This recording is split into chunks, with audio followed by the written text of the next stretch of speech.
Bonjour frères et sœurs et chers amis, je vous propose une lecture dans le psaume 73 au verset 25, uniquement la première ligne. Quel autre ai-je au ciel que toi? Nous allons prier quelques secondes. Merci Seigneur de nous aider dans la méditation de ta parole afin que nous soyons encore les uns et les autres édifiés et conduits dans tes voies. Merci Seigneur de ta fidélité envers chacun d'entre nous. Amen. L'auteur de cette parole, quel autre ai-je au ciel que toi, est Asaph, dont le nom signifie qui rassemble ou qui achève. Deux excellentes qualités, en tout cas, chez un croyant. Cet homme avait été établi par le roi David en tant que chef des chantres, et la Bible nous dit aussi qu'il était même prophète dans 2 Chroniques, chapitre 29, verset 30.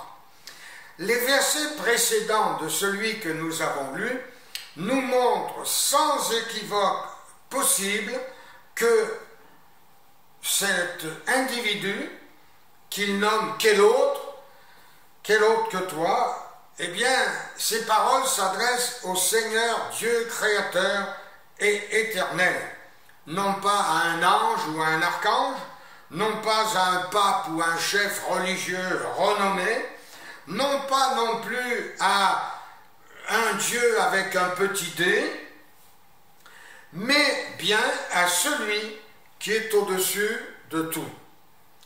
Que toi, cela montre une exclusivité absolue.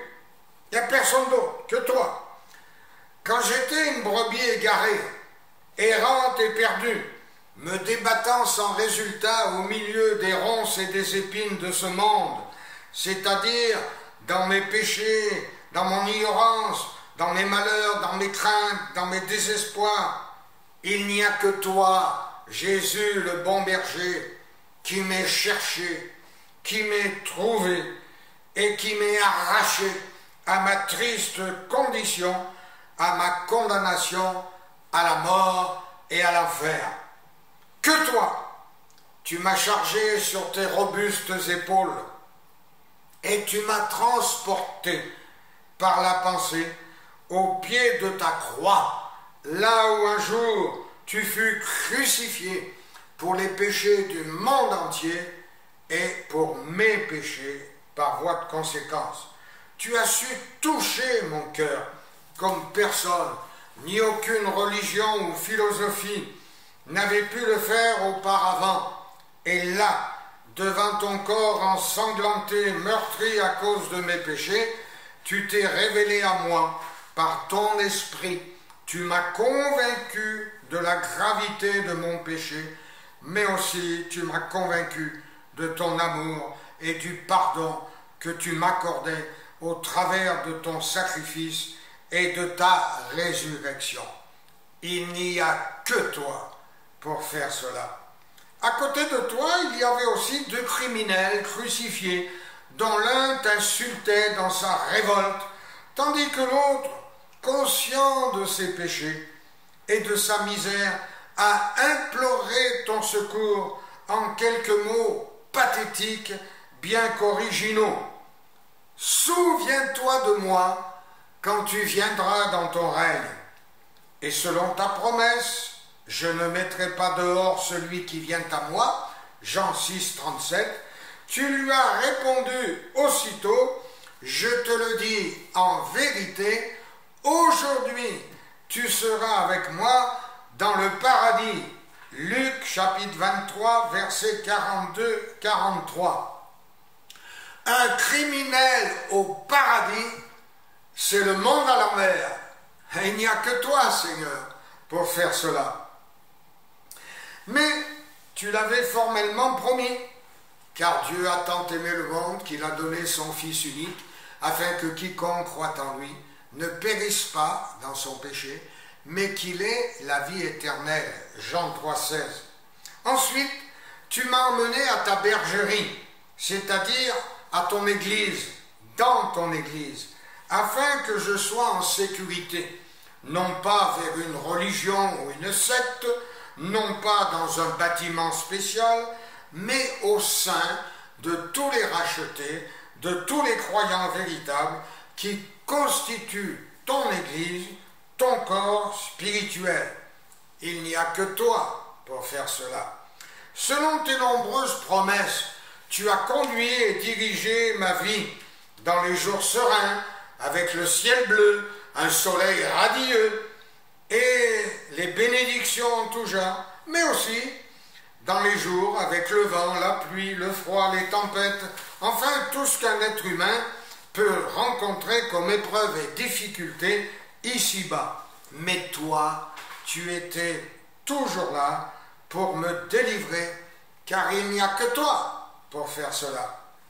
Et quand à l'hôpital, les médecins prononçaient la phrase fatidique qui mettait fin à tout espoir, « Il ne passera pas la nuit », alors toi, chaque fois, tu es venu la passer avec moi, cette terrible nuit. Invisible mais bien réelle, tu t'es assis à côté de moi, sur une chaise tout aussi invisible, tout près de moi. Tu n'as rien dit, mais tu as agi. Et quand la mort a rôdé à quelques millimètres de mon corps épuisé, avec sa grande faucille noire, alors toi, tu lui as opposé ta croix lumineuse, qu'il a complètement englouti cette faucille, comme jadis le bâton de Moïse a englouti les bâtons serpents des magiciens de Pharaon. Là encore, il n'y a que toi pour faire cela. Et je pourrais encore citer beaucoup d'autres exemples relatifs à d'autres circonstances qui prouvent que tu es et demeures toujours le Dieu des délivrances. Psaume 68, verset 21. Car il n'y a que toi comme libérateur et réparateur des brèches. Ésaïe 58, verset 12. Lisez aujourd'hui tout le psaume 73, s'il vous plaît, et vous constaterez qu'Asaph, avant de prononcer cette phrase glorieuse, « Quel autre est au ciel que toi ?» il s'est laissé piéger par Satan, qui a réussi à détourner ses regards du ciel et du Seigneur. Il a failli, nous dit le verset 2, fléchir et glisser donc de sa foi. Et il est allé jusqu'à dire au verset 13, « C'est donc en vain, c'est-à-dire pour rien, que j'ai purifié mon cœur et que j'ai lavé mes mains dans l'innocence. » Vous vous rendez compte? Pourquoi cette désillusion, cette déception, cette amertume, ce découragement, cette dégringolade chez un croyant authentique, je rappelle, chef des chants des prophètes, parce qu'il a regardé autour de lui pour voir comment vivaient les autres. Or, il y a et il y aura toujours des gens autour de nous qui ont plus que nous ou qui réussissent mieux que nous dans tous les domaines. Mais nous possédons la perle de grand prix et nul n'est besoin d'envier les autres, puisqu'il peut nous combler de toute grâce excellente et de tout don parfait, nous dit Jacques, chapitre 1er, verset 17. Il suffit donc de lui demander. Mon frère, ma sœur, mon ami, tu as oublié qu'un jour, Jésus t'a dit oui à toi, comme à moi, comme à Pierre. Jésus a dit, toi, suis-moi. Jean 21, versets 19 et 23. Mais bien sûr, comme Pierre, eh bien, nous voulons savoir ce qui va arriver aux autres. Or, qu'a répondu Jésus à Pierre? Que t'importe? Ou si tu préfères, en bon français, qu'est-ce que ça peut te faire? qu'est-ce que tu peux te faire ce qui va arriver aux autres? Toi, suis-moi.